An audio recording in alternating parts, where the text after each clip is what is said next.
Welcome to Intersecting Voices, a podcast where diverse stories collide to inspire change and amplify voices. Bienvenidos a un nuevo episodio de Voces Intersectadas. Yo soy Sonia Pérez y cada 2 semanas traigo conversaciones con personas cuyas historias se cruzan en los márgenes de la interseccionalidad. Hoy nos acompaña Almudena Lacruz García, enfermera de urgencias en España y superviviente de cáncer. En este episodio abordamos un tema poco visibilizado: los retos añadidos que enfrentan las personas diagnosticadas con cáncer a una edad temprana. Hablaremos de la infertilidad, la vulnerabilidad emocional y cómo estas experiencias pueden abrir la puerta a relaciones marcadas por el abuso emocional o el narcisismo.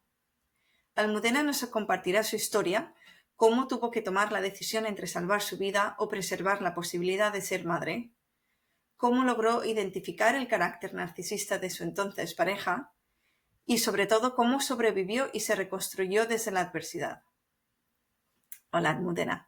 Gracias por venir y ser parte de esta comunidad que estamos construyendo y por prestarte voluntaria a dar visibilidad a estos temas tan importantes en nuestra sociedad de hoy en día. ¿Cómo estás?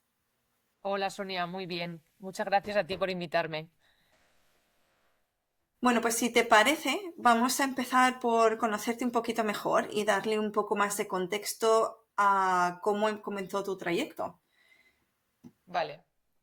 ¿Cómo era tu vida antes del diagnóstico? ¿Dónde estabas emocional y profesionalmente? Emocionalmente muy lejos de donde estoy ahora y profesionalmente pues estaba recién acabada la carrera de enfermería. Hacía 6 meses que estaba trabajando. En ese momento estaba en una residencia de ancianos y nada, pues eso. El diagnóstico cayó como una bomba y, y se paró el camino profesional y empezó una andadura emocional también nueva. Bueno, has hablado de cuando te tienen el diagnóstico, obviamente fueron noticias duras, pero ¿qué es lo que sentiste en ese momento? ¿Qué es lo que te vino a la mente? Pues a ver, cuando yo recibí el diagnóstico, yo ya sabía el diagnóstico. Interiormente ya me imaginaba lo que me iban a decir. Otra de las cosas que me marcó mucho fue el cómo me lo dijeron. Y me lo dijeron de una forma pues muy fría, muy lejana, muy poco empática. Entonces, la persona que me dio el diagnóstico, si se puede decir que me dio un diagnóstico, fue la cirujana que me tenía que dar los resultados de las pruebas. Y nada, yo entré a su consulta y ella me dijo que, bueno, ya sabes lo que tienes, ¿no? Entonces, esa fue la manera en la de cómo me enteré que tenía cáncer. Nada, sí que es verdad que luego la vida me quiso poner una oncóloga maravillosa en el camino que sopesó mucho lo mal que me había dejado la cirujana, pese a estar mal. Entonces, ya en el momento que, justo después de hablar con ella, con la cirujana, subí a hablar con la oncóloga y todo el equipo multidisciplinar que había detrás, pues ya sabían que me iban a dar el diagnóstico y la noticia en ese momento. Y nada, y ahí ya pues la oncóloga me apoyó mucho y me dijo que era muy joven, que sí que es verdad que el estadio era avanzado, pero que el tratamiento iba a ser totalmente curativo y no iba a ser paliativo. Entonces, pues eso me dio fuerzas para empezar el tratamiento.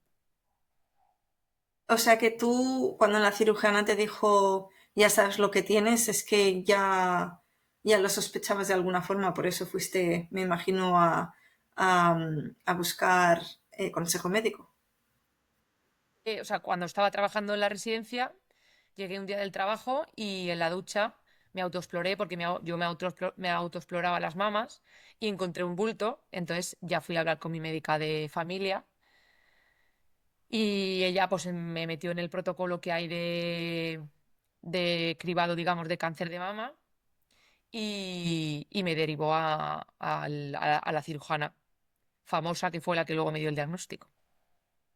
Entonces, ¿qué tipo de cáncer te diagnosticaron y qué implicaciones tuvo eso para tu salud? Pues me diagnosticaron un cáncer de mama en la mama izquierda hormonal. estadio 3 de 4 con afectación de ganglios. Entonces yo en ese momento tenía una libreta que me regaló una amiga del cáncer y lo primero que escribí es que no tenía metástasis. O sea que dentro de la mala noticia tenía una buena noticia, porque digamos que hay como tres nomenclaturas, ¿no? Es si es el local, o sea, está localizado, que sí que estaba localizado.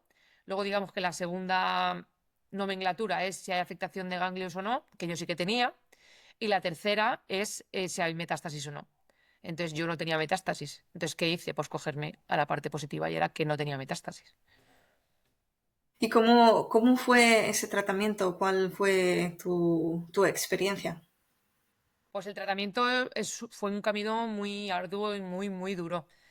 Muy duro. El día que yo me senté a hablar con la oncóloga, ya ella ya me contó todo, porque como te comentaba, todo el equipo multidisciplinar ya sabía cuál era la estrategia a seguir. Y nada, me comentó que primero iba a tener que hacer quimioterapia, luego la cirugía y luego radioterapia. Yo en ese momento, yo no sé si no lo quise saber o no lo supe o yo a día de hoy no lo sé aún, pero yo no sabía qué tipo de cirugía iban a hacerme. Si me iban a quitar la mama, si me iban a quitar el tumor, yo no lo sabía. Pero creo que tampoco lo quería saber. Entonces eso era un poco, pues eso, día a día y ¿qué era? Primero la quimio, pues nada, objetivo, primer día de quimio. Y me lo planteé todo muy día a día, paso a paso.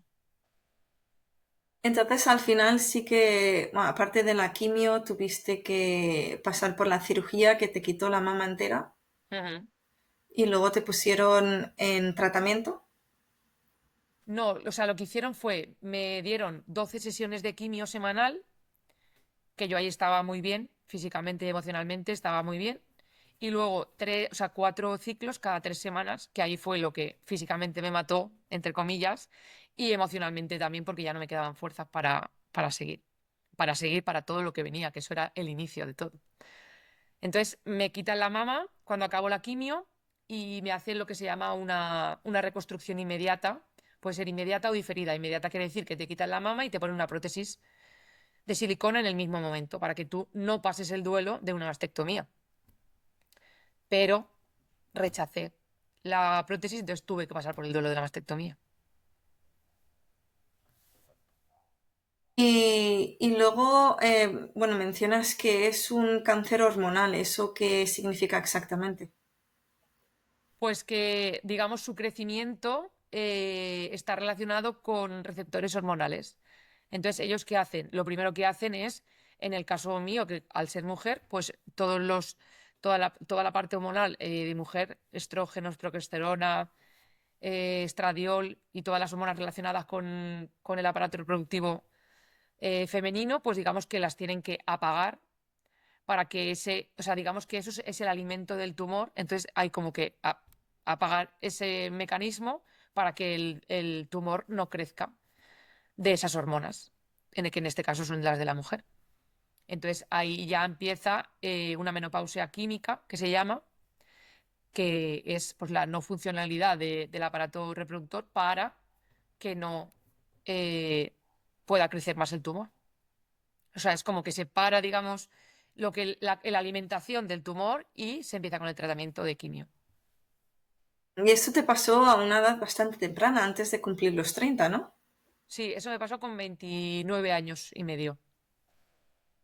Y bueno, me imagino que a ese punto, pues, bueno, yo tengo amigos que cuando les han diagnosticado un cáncer, les han ofrecido pues congelar óvulos o esperma, pero entiendo que esa opción no la tuviste tú. Esa opción, el día que la oncóloga me recibió en su consulta, en ese mismo momento, antes de empezar el tratamiento de quimio, ella me lo propuso. Me lo propuso y claro, yo en ese momento en el que me acaban de decir que tengo un cáncer de mama, estadio 3 de 4, pues yo no había digerido aún esa noticia porque me la acababan de dar y ella ya me estaba preguntando otra cosa y era que si quería ser madre.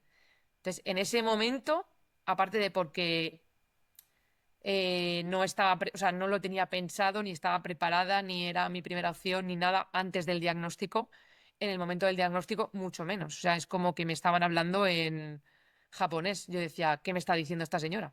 ahora mismo. Si estamos hablando de cáncer, me está hablando de hijos, no entiendo nada. Entonces, yo me quedé pensando y dije, yo no puedo pensar eso ahora. O sea, yo ahora solo puedo pensar en vivir. Entonces le dije, "Mm, creo que no sé si debo hacer eso o no, o sea, no sé si debo congelar óvulos o no debo, pero mi prioridad o sea, yo le dije a ella, mi prioridad en este momento es sobrevivir. Entonces ella me dijo, si quieres congelar óvulos, tenemos que demorar el inicio del tratamiento un mes.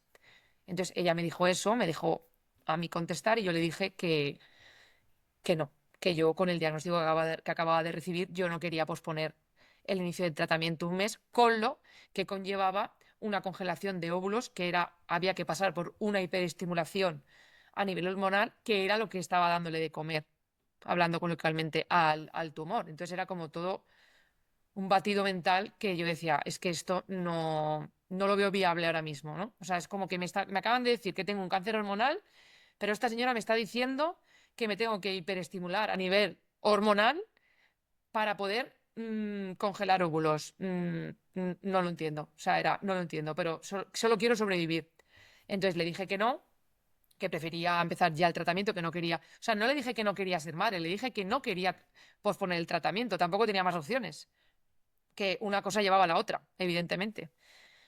Entre comillas. En ese momento sí, luego con el paso de los años, pues ya se vería si podría ser madre o no podría ser, pero en ese momento era lo que había decidido, independientemente de lo que fuera a pasar después. Entonces, una vez yo le dije eso a ella, ella me dijo que le parecía bien la decisión, porque pese a que el tratamiento iba a ser curativo 100%, dado el estadio que estaba el tumor y el cáncer, pues no estábamos para posponer un mes el tratamiento. Entonces, pues eso fue pues otra historia más. Porque si hubiese llegado a estadio 4, ¿qué implicaba eso? Pues seguía sin haber metástasis, pero era pues más grave. O sea, un estadio 4 es una más gravedad, más gravedad. Entonces se supone que peor para el tratamiento y para matar el tumor, digamos. Se vuelve Agresivo. más agresivo. Entonces tú dices que a los 29 años eras muy joven, no habías pensado en ser madre, no estabas lista. Se te planteó, bueno, se te plantearon dos opciones. Una, empieza ya con el tratamiento, que es curativo, pero claro, también es hormonal. O coge un mes para, digamos que estimular esas hormonas para congelar óvulos, eh, sabiendo que podría tener un efecto negativo en tu proceso de curación. Y elegiste, pues, seguir adelante, quieres curarte, quieres, digamos que terminar con el cáncer. Y, y ya han pasado varios años desde entonces. ¿Cómo, digamos, habrías tomado una decisión distinta?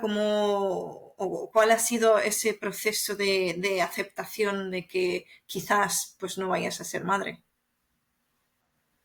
Pues a ver, hubiera tomado la misma decisión. Ahora mismo hubiera tomado la misma decisión porque lo sigo viendo igual. O sea, en ese momento yo elegí vivir, no elegí otra cosa. Elegí vivir. Entonces no podía perder el tiempo en otra cosa que no fuera empezar el tratamiento. Entonces, pues o sea, durante estos 8 años desde ese momento, pues evidentemente como mujer que soy he pasado por mil etapas, por mil etapas. He pasado por etapas de querer tener hijos, he pasado por etapas de no querer tener hijos, por evitarme sufrimientos porque yo realmente no sabía si iba a poder ser madre o no. He pasado por etapas de preguntarle a la oncóloga si iba a poder ser madre. He pasado por etapas de decir, vale, mañana voy a la oncóloga y le digo que dejo el tratamiento y me voy a ser madre soltera. O sea, he pasado por todas las etapas habidas y por haber. Pero sí que es verdad que yo creo que siempre desde un pensamiento racional y sin una necesidad extrema de ser madre, era un poco como decir, bueno, la vida ha querido que me esté pasando esto o que yo tenga que vivir esta es mi historia, o sea, tenga que vivir esta historia. Entonces, no era una cosa que fuera, o sea, podía ser igual persona sin ser madre, perfectamente. Pero claro, sí que es verdad que tenemos un tiempo de descuento las mujeres. Entonces era un poco de, bueno, pues es que esta pregunta me la tengo que hacer en algún momento. Porque si igual dejo la vida pasar y acabo el tratamiento, igual cuando llegue el momento de acabar el tratamiento, yo ya no puedo ser madre porque ya no soy fértil. Entonces ya pasamos de no puedes ser madre por un tratamiento a ya no puedes ser madre porque ya no eres fértil. Entonces es un poco de, uff, entonces esto cómo se gestiona, ¿no? Y otra vez me vuelvo a hacer la misma pregunta y digo, yo no quiero arriesgar a dejar mi tratamiento por ser madre porque no me muero por ser madre. Entonces vuelvo a elegir, pues indirectamente, no ser madre para dedicarme a mí. O sea, yo creía que no estaba para dedicarme a otra persona. Me necesitaba dedicar a mí. Y hasta ahora ha sido así. Y el tratamiento entiendo también que ha durado muchos años, o sea, has estado tomando un tratamiento que te, digamos, impedía las hormonas, digamos. O sea, yo ahora estoy con otro tratamiento diferente al que inicié. O sea, yo empiezo con quimio, me operan y en el momento que me operan ya me ponen el tratamiento que, digamos, apaga el aparato reproductor femenino para que no haya una recaída, digamos, porque el tumor ya, al estar la cirugía, el tumor ya está erradicado, ya no hay cáncer, pero no quieren que haya ningún ápice de alimentación que pueda haber ahí. Entonces, la solución para no darle de comer, para que no haya una recaída, otro posible tumor, porque la probabilidad de recaída, cuanto más cerca del primer tumor, es más alta, con lo cual ellos, ¿qué hacen? Apagan el aparato reproductor para que no haya una posible alimentación de un nuevo tumor. Entonces, ahí durante 6 años estoy con ese tratamiento que es un tratamiento que va a nivel de ovarios, pero también a nivel del sistema nervioso central, del hipotálamo y demás, para que no haya ni un ápice de hormona femenina. Entonces, una vez salimos de ahí, yo pensaba que se suponía que a los 5 años yo iba a dejar ese tratamiento y iba a volver a tener la menstruación. Pero la oncóloga me dijo que no tenía ningún estudio científico que le dijera que tenía que seguir con el tratamiento, pero que dado mi edad, que era joven, en ese momento pues tenía 34 años, y la agresividad del tumor, pues que ella prefería dejarme el tratamiento. Entonces, claro, otra cosa más que digerir, porque yo pensaba que iba a volver a tener regla ya, entonces no iba a tener regla, iba a seguir con una menopausia química. Entonces, al año de esa noticia la oncóloga decide cambiarme el tratamiento, que se supone que con ese tratamiento, si la quimio no me ha dejado fértil, con el paso del tiempo, no saben decirte cuándo, piensan ellos que al ser joven, pues los ovarios volverán a funcionar. Entonces estoy un poco ahora mismo en eso, en que, ¿quién sabe? No se sabe. Una de las reflexiones que tengo yo de cuando tenía pues veintitantos años es que, bueno, yo no pensé tampoco en tener hijos hasta después. Sé que hay gente que lo considera antes, pero para mí, pues no sé. Siempre pensé, pues primero tienes que encontrar tu lugar en el mundo y luego, pues cuando ya lo encuentres, entonces ya tienes tiempo para tener hijos. Excepto que, bueno, las mujeres sí es verdad que tenemos ese reloj biológico, pero algo que sí que he sentido yo personalmente es un poco diferente a tu experiencia, porque sí que tengo una hija, pero no pude tener más por las situaciones personales.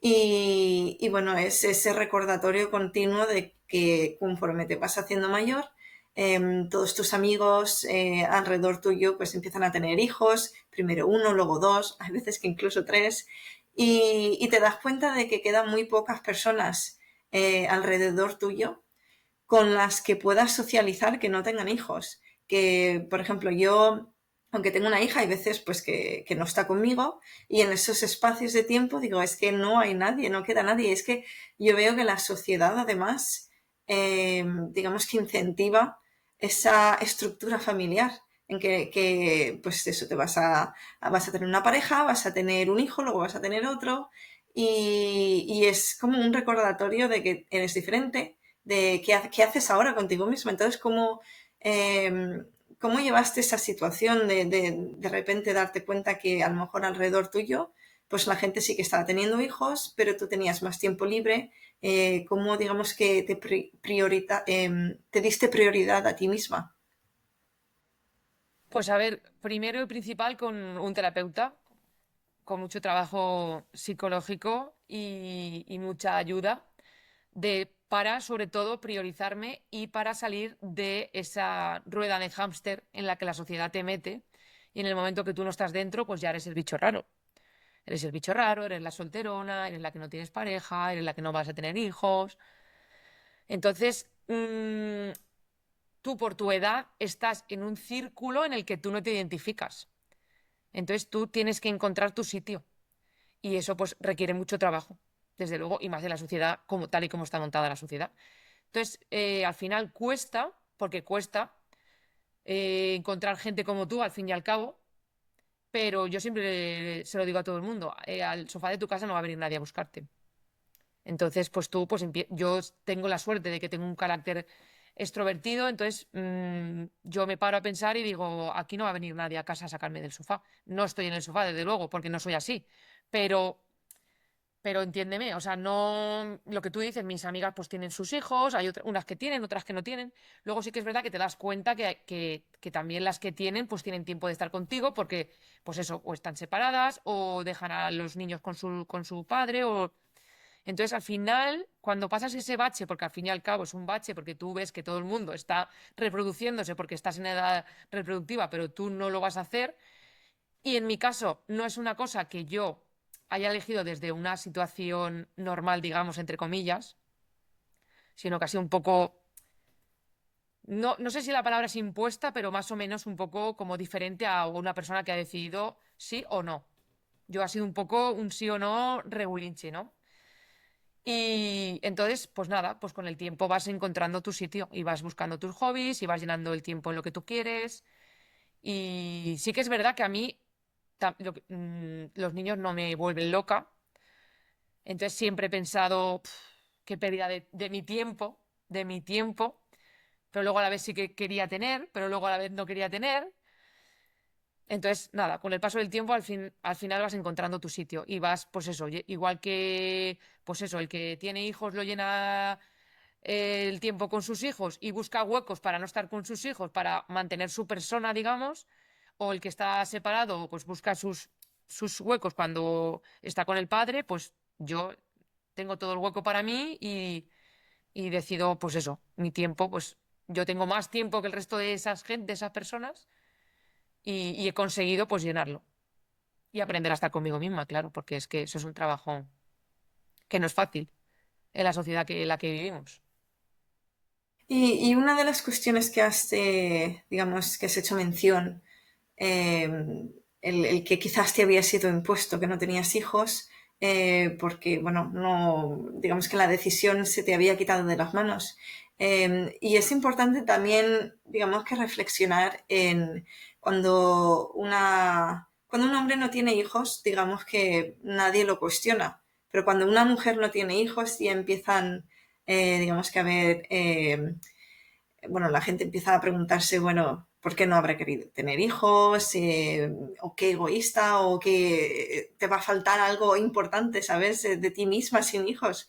Y lo cierto es que, bueno, por una parte, no siempre es una decisión. Hay veces que se trata por infertilidad, ya sea por cáncer o por cualquier otro motivo. Pero es que incluso cuando es decisión tuya propia, o sea, las mujeres no existimos para tener hijos. Hay mucho más y de hecho tú mencionabas que has conseguido, digamos, tener ese propósito en tu vida en el que tú haces cosas para ti misma y no has necesitado llenar tu vida con hijos para para tener digamos, ese propósito. Eh, bueno, tu carácter extrovertido, dices, te ha ayudado a salir, a buscar compañía en otros círculos. Eh, y no sé si alguna vez has sido testigo, digamos, directo de juicios hacia por qué no tienes hijos de otras personas que quizás no te conocen muy bien. Pues sí, como creo que casi todas las mujeres, a todas horas y en todos sitios. Porque tanto el que habla desde la ignorancia de tu enfermedad y que por edad te tiene que hacer el comentario de no vas a tener hijos, hasta el que imagino que no lo sé, pero realmente, o sea, con el trabajo que tengo hecho me da exactamente igual, también pueden pensar que no tengo hijos porque no puedo tener. Entonces, o sea, como al resto de gente me da igual lo que piense, porque la que lo tengo que saber soy yo, incluso me da igual que lo piense, o sea, ni mi familia, o sea, es una cosa que tengo que tener yo clara, porque es. Entonces, ya es un tema delicado en una situación en la que no haya un cáncer, como es mi caso, porque cada uno es libre de elegir lo que quiera y es criticado en esta sociedad, como tú has dicho, que una mujer no quiera ser madre es como un acto de egoísmo, ¿no? Es que tú no quieres traer personas al mundo o no quieres reproducirte. Bueno, pues no pues otros quieren reproducirse por mí y por todos mis compañeros. Cada uno que haga lo que quiera. Pero normalmente sí, claro. Lo que pasa es que, a ver, yo es que tampoco me he visto en la situación de tenerme que escudar en el cáncer porque creo que es una explicación que no debo dar a nadie que no se la merezca. Entonces, siempre he tirado banoles fuera porque yo creo que también para protegerme del hecho de la etapa que a lo mejor he querido ser madre o he pensado en ser madre, de decir, es que la gente me está diciendo esto, pero no tiene ni idea de todo lo que hay detrás, porque es que ni yo sé si voy a poder ser madre o no. O sea, es que me están diciendo una cosa o sea, es tan increíble de pensar lo que me están diciendo que yo digo, no doy crédito a lo que me están diciendo. O sea, es como, ¿pero qué me estáis diciendo si yo ni siquiera yo lo sé lo que va a pasar? O sea, una falta de empatía brutal, que es normal porque es lo que tú me decías, la sociedad te lleva a, con 30 años, tener una pareja y tener hijos. Y todo lo que esté fuera de ese círculo socialmente aceptable o aceptado, digamos, o no sé, incluso te diría arcaico, pues ya es raro, es, pues eso, diferente a lo que la gente o la sociedad espera de ti, o no sé muy bien cómo decirlo. Otro tema en que hemos tocado así un poco en la introducción es, digamos, tu pareja o tu expareja más bien, la relación que tuviste con esta persona que digamos que se marcó bastante por el abuso emocional. Entonces, quería preguntarte, ¿cuándo empezaste a darte cuenta de que algo no iba bien, o qué actitudes o comportamientos te han hecho pensar que estabas frente a una personalidad narcisista? Pues mira, la palabra narcisismo creo que la aprendí como 2 años después de dejar a esa pareja. O sea, ese es el inicio de la palabra. Pero con el paso del tiempo, bueno, en ese momento también, pero con el paso del tiempo más, el día del diagnóstico, o sea, cuando a mí me dan el diagnóstico y yo cojo el coche y me voy a contarles a mis padres lo que había, durante el trayecto, mi expareja estaba muchísimo peor que yo, muchísimo peor. O sea, Espera, llorando, Modena, llorando, que te he llorando, perdido. llorando. Espera, espera, espera. A ver, te he perdido en el Ahora, trayecto. Sí, ahora, ahora te escucho, sí.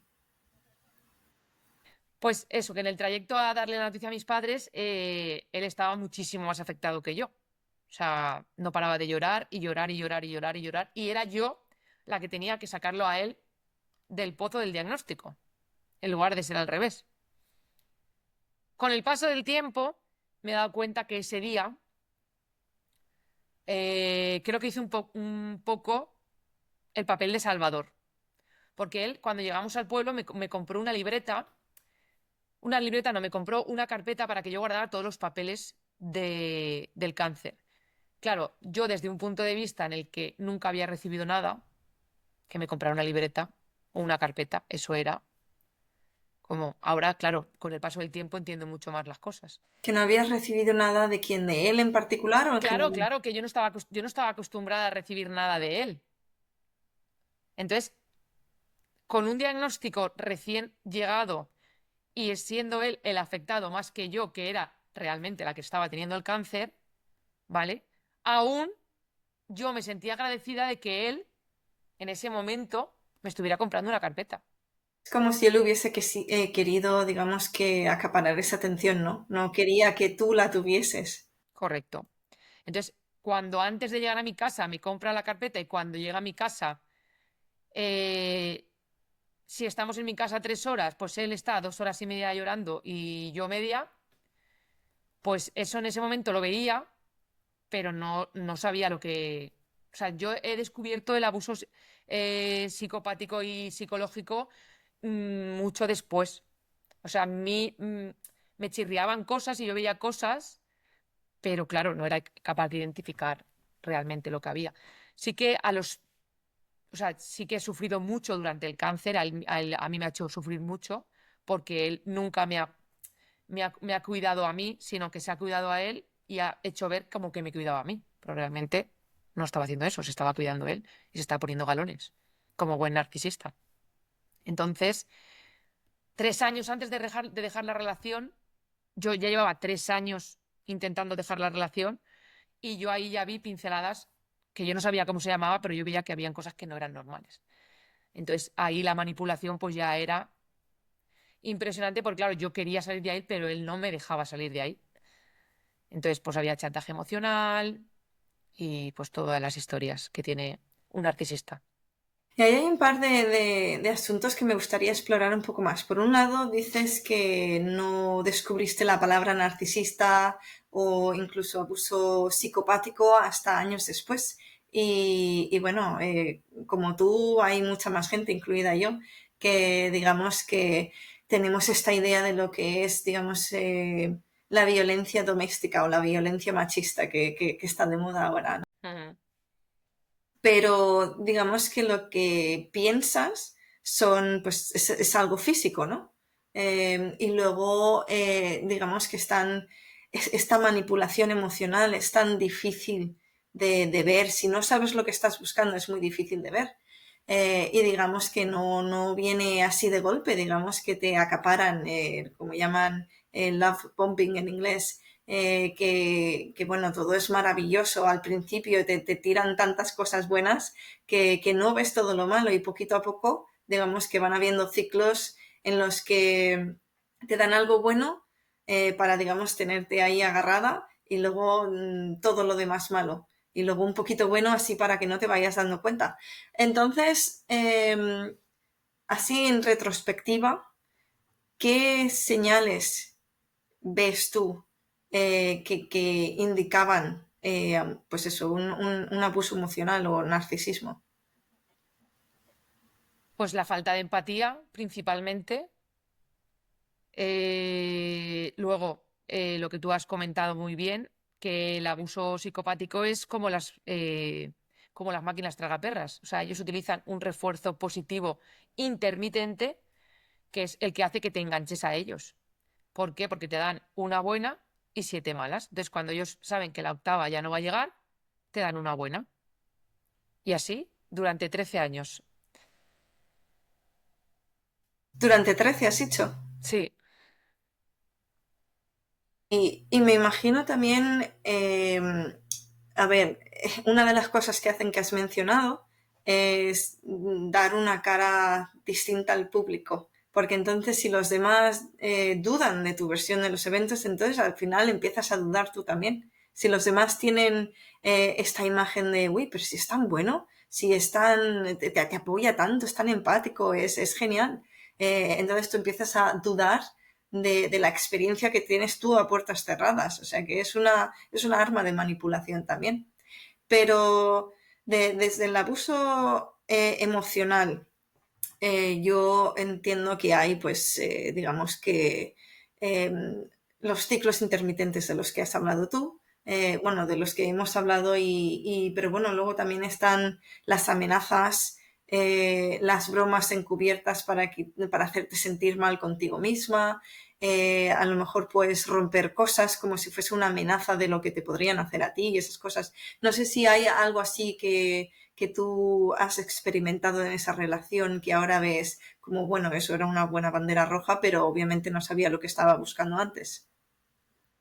Sí, claro, el chantaje emocional, por ejemplo, o sea, era el pan nuestro de cada día. O sea, eso era siempre así. Él tenía derecho a hacer siempre todo por y para, y los demás nunca tenían derecho a hacer nada. Él podía tener su vida, pero yo no podía tener la mía. Yo tenía que tener mi vida a costa de lo que él quisiera que yo tuviera. Por ejemplo, yo, gracias a mi carácter, que siempre diré lo mismo, bendito carácter, él no quería que yo fuera los días que él libraba a hacer ejercicio, por ejemplo. Y yo decía, pero vamos a ver, si yo libro más días que tú y tú libras un día y tú te vas a jugar a fútbol ese día y decides no compartir tu tiempo conmigo en tu único día libre, yo en mis varios días libres que coincida contigo no voy a estar aquí esperando a que tú decidas no hacer nada, porque esa era la otra cosa, que era que no me dejaba ir, no quería que fuera, menos mal que nunca le hice caso, yo siempre hacía mi marcha, pero claro, todo eso que pasa tenía una repercusión.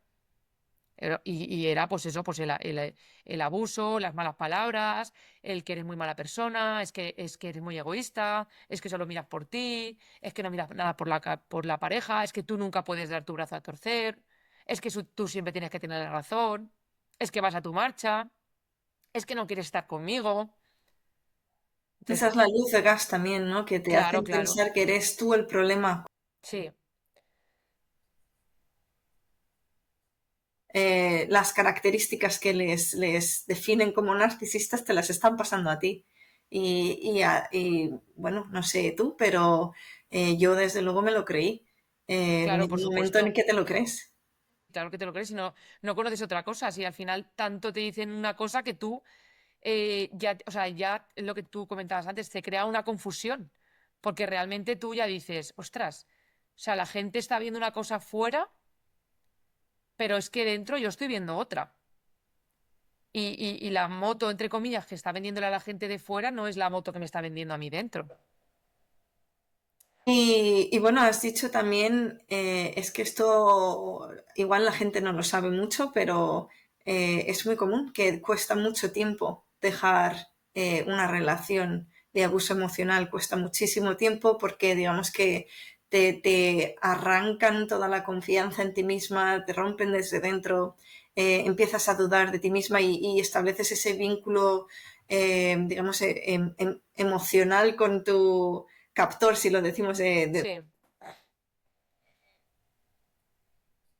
eh, en tu caso tú has dicho que intentaste dejarlo varias veces, pero obviamente pues vienen todas estas armas de manipulación. Entonces me pregunto qué fue lo que al final te dio, digamos, ese impulso para tomar la decisión definitiva de dejarlo. Pues a ver, primero de eso te cuento una cosa que es muy importante, y es que yo acabé con él en 2021. Y en 2000, o sea, el verano de 2021 y el verano de 2019, yo ya pensaba dejarlo.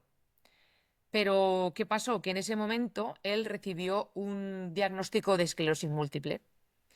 Como él tanto me había manipulado y tanto me había echado en cara que me había cuidado durante el cáncer, hizo que yo creyera que le debía a él ese cuidado que él me había dado. ¿Qué pasa? Porque no te había dado en realidad. Correcto, que no me había dado en realidad, que me hacía creer que me había dado. Entonces, cuando yo ya ahí empecé a ver lo que estaba sucediendo, o sea, yo ya los venía viendo, yo a él lo quería mandar al psicólogo, yo a él le decía que tenía una enfermedad mental, o sea, yo lo verbalizaba con él, decía, tienes una enfermedad mental, tienes que ir al psicólogo. ¿Qué pasa? Él me manipulaba con el no cuidado del cáncer. Hasta que al año o así del diagnóstico más o menos, yo le dije, es que mi cáncer y tu cuidado hacia mí ha durado un año y medio, que es lo que ha durado mi enfermedad, que tampoco, digo, porque mi familia ha estado ahí conmigo, no has estado tú solo, porque otra cosa que él hizo fue hacerme ver que él no trabajaba porque me estaba cuidando a mí. Y con el paso del tiempo me he dado cuenta que era otra estrategia para chupar de mí, de otra cosa más. Y era, trabajo solamente un tercio de jornada, el resto hago como que te cuido y pagas tú todo y vivimos de ti y queda como, o sea, la jugada perfecta. O sea, está chupando de mí, pero no se nota. Cara, la galería me está cuidando. O sea, se montó la partida de ajedrez perfecta. Entonces, al año de eso yo le dije, es que el cáncer ha durado 1 año y medio y una esclerosis múltiple, si te vas a quedar en silla de ruedas, va a ser para toda la vida. Entonces, tú no puedes agotar mis energías en el primer año de diagnóstico porque tú estás bien y eres independiente. Pero daba igual lo que yo le dijera, porque él quería el monopolio de la atención y la manipulación y el chantaje emocional de yo te he cuidado y tú te estás yendo, tú no comprendes que no puedo caminar. Nunca ha querido caminar, ni con diagnóstico ni sin diagnóstico. Era la excusa perfecta el diagnóstico. Entonces, todo eso eran las miguitas que iba dejando hasta que toda la situación horrorosa que yo tenía en mi casa salpicó a mi familia. Que bendito ese día, bendito ese día. Entonces, el día de mi cumpleaños, el 27 de agosto, yo cenando con mi familia, él me habló súper mal. ¿Por qué? Porque yo le estaba poniendo unos límites que él nunca había visto que yo le ponía. Entonces, como que la niña buena había dejado de ser niña buena. Entonces, él tuvo un arrebato de agresividad, otro más, otro más. Lo que pasa es que por su mala suerte no pudo contenerlo a el ámbito familiar y de hogar y lo hizo delante de mi familia. ¿Qué pasa? Que mi hermana ya llevaba muchísimos años viendo las banderas rojas de él. Entonces yo vi cómo esa situación le afectó a mi familia. Yo estaba en el precipicio de querer salir de ahí, pero no era capaz porque él no te deja salir, te tiene ahí cogida por la manipulación y el chantaje emocional que te hace. Entonces mi hermana intenta hablar conmigo, él no me dejaba bajar a hablar con mi hermana porque él sabía perfectamente que mi hermana era la que me iba a hacer salir de ahí porque él no me dejaba salir. Entonces, ese día que mi hermana me llamó para bajar, él me montó una bronca impresionante y yo le dije, es que no entiendo por qué te enfadas porque bajé con mi hermana a la playa como cualquier otro día. Claro, él sabía lo que iba a pasar porque veníamos de la historia del cumpleaños que yo le había propuesto ir a terapia en ese momento, cuando pasó eso, porque le dije que la situación no estaba bien. Él me dijo que no. Bendita que me dijera que no. Entonces mi hermana habló conmigo, mi hermana se me puso a llorar, me dijo que no me merecía una persona así, y en el momento que yo vi a mi hermana llorando, dije, hasta aquí. O sea, no puedo, o sea, yo puedo permitirlo todo, en ese momento lo pensaba así, hacia mí, pero hacia mi familia no. Entonces subí y ese fue el día que ya me tiré al precipicio y le dije que se quedaba ahí. Y de hecho, has dicho algo muy importante ahí que creo que nos pasa a todos, o al menos a todas, yo creo que, digamos, que no priorizamos nuestro bienestar tanto como el de nuestra familia. Cuando nos Correcto. tocan a los seres queridos, eso ya es cosa, es harina de otro costal, ¿no? Ujú. Pero Totalmente. tú sentiste, por lo que has contado, has estado 13 años con esta persona, o sea que debisteis empezar antes del diagnóstico del cáncer.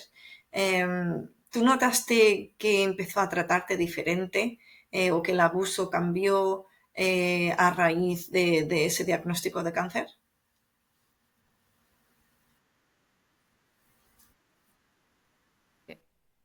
O sea, yo, como socialmente se espera, yo lo que quería era irme a vivir con él. Yo estaba viviendo en casa de mis padres y él estaba viviendo en un piso compartido. Entonces, yo quería que nos fuéramos a vivir juntos y empezamos a buscar, bueno, empecé, como todo, empecé a buscar piso yo durante mi tratamiento de quimio.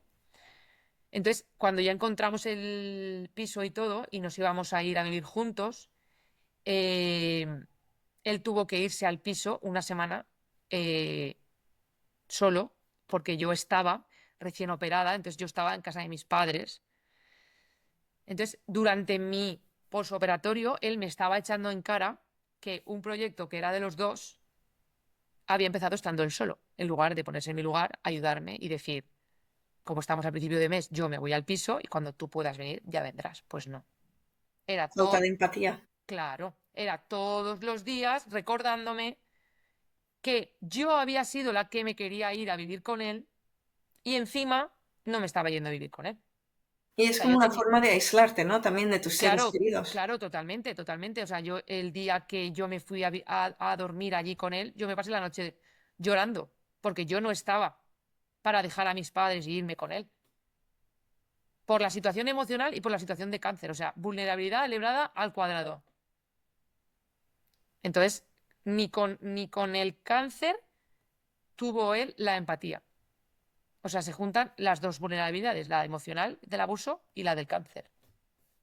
Claro, y además cuando tienes ese trauma, que ya no es solo el trauma del abuso emocional, es el trauma del cáncer, eh, digamos que pues te sientes vulnerable, ¿no? Y ya no eres capaz de ver estas cosas, solamente quieres ese apoyo y te apegas a personas que no son, digamos, que son tóxicas, que no tienen tu bienestar como prioridad. Claro, yo en ese momento solo quería que él se callara. Que él se callara y que no llegara nuestra historia a mi familia. O sea, todo el tiempo maquillando para que no se viera realmente lo que había detrás. Para que no se viera que yo esa noche la iba a pasar llorando porque yo realmente no estaba para irme a esa casa. Estaba para quedarme donde estaba. No estaba para mandar a mi madre a su sitio, sino a quedarme yo con ella en el sitio. Pero yo no quería ya posponerlo más. Yo no quería que él me siguiera amargando una vez más y más en esa situación. O sea, yo quería que se callara. ¿Cómo se callaba? Yéndome, haciendo lo que él quería, como siempre. Entonces, cuando tú ya decidiste irte y ya por fin lo conseguiste, ¿cómo afectó, digamos, tu proceso de sanación física y emocional el estar lejos de él y de esa relación? Pues de manera muy positiva, porque yo, como llevaba ya 3 años queriendo salir de ahí, y no podía, eh, tuvimos una crisis muy fuerte, entonces él lo que fue haciendo fue la famosa luz de gas, incluso me propuso matrimonio y todo, cosa que él no había querido en la vida. Era como, oh Dios mío, esta se va. Entonces yo, durante esos 3 años, me estaba documentando mucho para salir, mucho, mucho. Entonces yo, o sea, yo estaba documentándome como si yo no estuviera ya en la relación. Entonces yo me estaba preparando para salir de ahí. Entonces tenía muy claro que el día que llegara, yo sabía lo que tenía que hacer. Y lo primero y principal que tenía que hacer era el contacto cero, pese a que él está en la misma urbanización que yo viviendo. Entonces, con mucho esfuerzo, porque, o sea, yo físicamente ya estaba bien, porque ya estaba recuperada, emocionalmente no, porque había salido de un cáncer y estaba con un narcisista, pues no, emocionalmente no estaba bien, por supuesto que no. Pero sí que supe apoyarme mucho en mi familia, en este caso, apoyarme mucho en mi hermana, que es la que, gracias a ella, salí de ahí, que nunca sabré cómo pagarle eso. Yo solo tenía claro que el contacto, o sea, era contacto cero. Entonces yo no le di la oportunidad de hablar conmigo, yo no le di la oportunidad de vernos, yo no le di la oportunidad de tener ningún contacto de nada, de nada, de nada. Incluso él en ese momento tenía mi coche porque su motor estaba arreglando y aún le dejé 15 días el coche. Y a los 15 días le mandé un WhatsApp y le dije, deja las llaves al vecino, que se acabó lo que se daba. ¿Qué pasa? Que él en ese momento, como pensaba que tenía la oportunidad de que yo iba a volver, todo eran facilidades. Todo eran facilidades. Luego ya pasé a ser la mala maligna, pero en ese momento eran todo facilidades. Y Entonces, una de las cosas que estabas diciendo que te propuso matrimonio es que es muy típico. sí, Bueno, también otras de las cosas que hacen es, pues vamos a tener hijos, porque cuando tienes hijos con una persona así, digamos que te tienen ya cogida del cuello, ya no puedes irte tan fácilmente, siempre van a tener, digamos, ese control sobre ti a través de los hijos. O sea que eso es algo que hace mucho, lo de proponer matrimonio, vamos a vivir juntos, vamos a tener hijos. Y si no tienes contacto cero, es verdad que utilizan ese cualquier contacto que puedan tener para intentar convencerte de una forma o de otra, a las buenas, a las malas, siendo el mejor del mundo, haciéndote gas de luz o incluso a través de amenazas.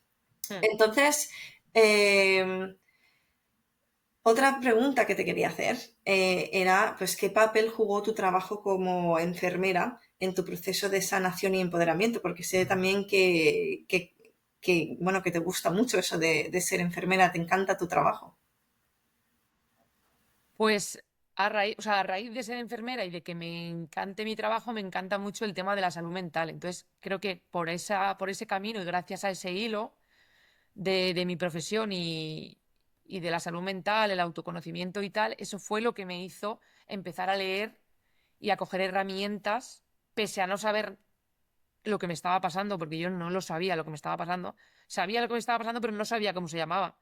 Entonces, gracias a mi profesión, me hizo tener unos conocimientos de autoayuda para que en el momento que yo dejara la relación, o sea, yo me estaba formando para dejar la relación o me estaba formando como si hubiera dejado la relación, pero estaba dentro de ella. Entonces, gracias a esa parte que tiene el cuidado de la enfermería, que es un cuidado emocional, porque pues, tratamos a la persona en todas las esferas del cuerpo humano, pues una de ellas fue esa y gracias a la parte emocional y a la salud mental, pues lo conocí a través de mis estudios y de mi profesión y me ayudó en ese caso a mí a abrir un poco los ojos y tener herramientas para cuando saliera de ahí.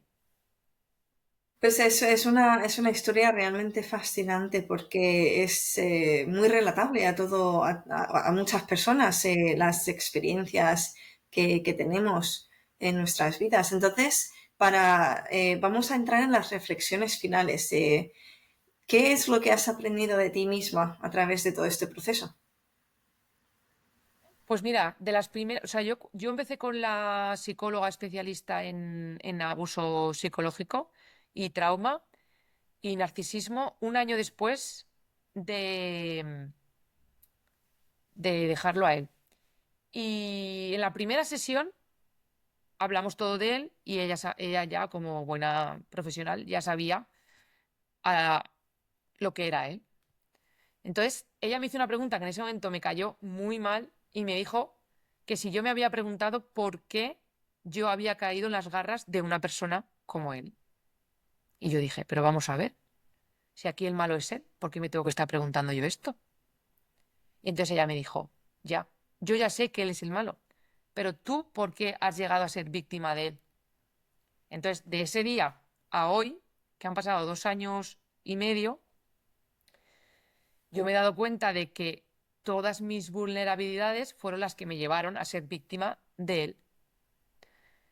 Entonces, es un camino de la inconsciencia absoluta a la consciencia que ha sido a la vez maravilloso y duro a partes iguales. Porque la consciencia es maravillosa y una vez haces el clic y estás dentro de ella, no hay vuelta atrás y es súper guay, pero todas las incomodidades que te puedas imaginar te las tienes que comer y las tienes que trabajar para avanzar. No hay otra opción.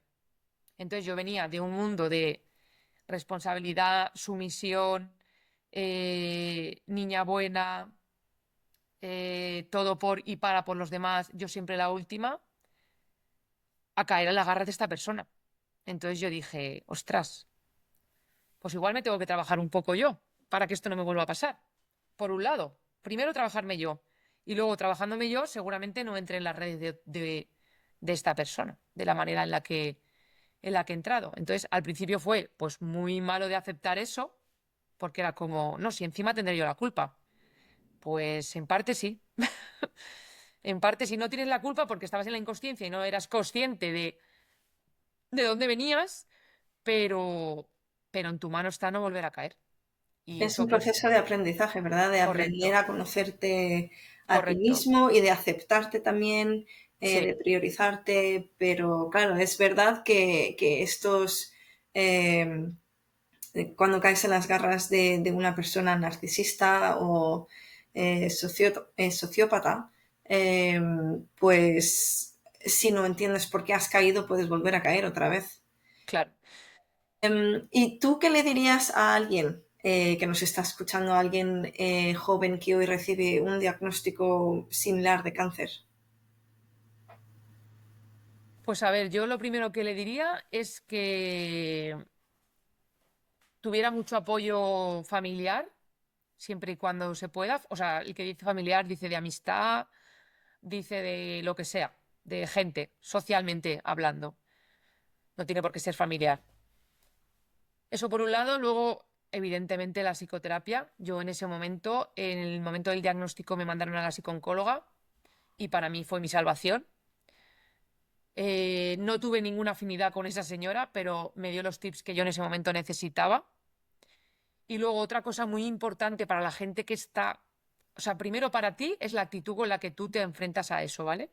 Y yo pienso que de la actitud positiva uno no se cura, pero ayuda mucho a llevar el camino mejor.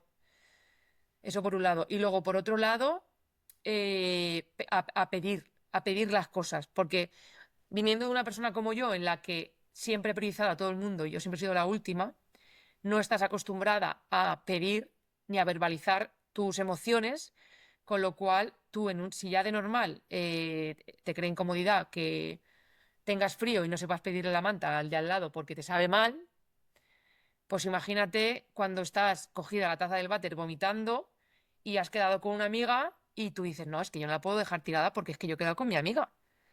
Ya, pues tú tienes que ser capaz de decirle a tu amiga, mira, es que hoy no es el momento porque estoy aquí tirada en la taza del váter. Entonces, aprender a pedir ayuda y a verbalizar todas las emociones que se tenga. Y por último, muy importante también para mí lo fue, buscar gente que esté en tu mismo barco. O sea, eso es, para mí fue, bueno, que esté en tu mismo barco y que tenga la actitud que tienes tú. Porque yo he tenido gente en mi mismo barco que si me cojo a su actitud me hunde en el barco.